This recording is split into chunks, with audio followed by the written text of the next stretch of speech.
Low water reservoirs have been a concern for decades, but this year is a little different. The causes of those declining reservoir levels are multiple. It's not one thing, but certainly this year, we didn't get any help from Mother Nature at all. The Bureau of Reclamation recently announced it may reduce releases of Lake Powell to 6 million acre feet, roughly the lowest level in decades.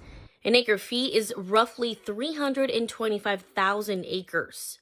Officials say the move is in response to an extremely dry year and unusual warm temperatures, reducing runoff into the system.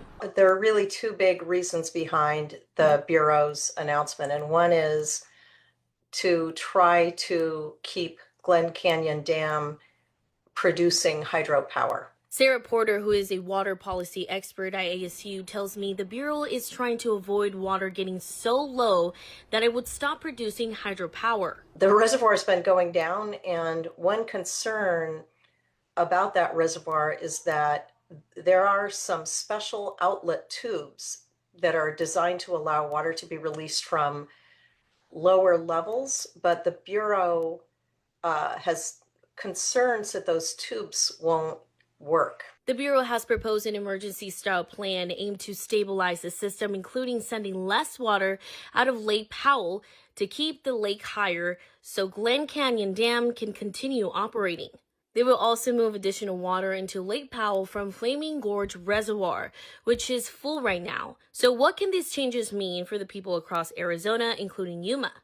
We're not expecting a cut so deep that it would hit Yuma agriculture now. It is going to hit, as I mentioned, cities and tribes and industry in the Phoenix to Tucson area.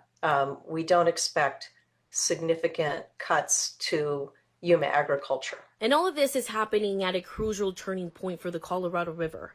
The 7 Baskin states, including Arizona, still haven't agreed on how to split the water allotments from the river. That means the federal government may have to step in and decide how the river is managed after 2026. And the Bureau of Reclamation says a final decision can be expected by the end of this month. Reporting live in Yuma, Karina Bazarte with Arizona's Family.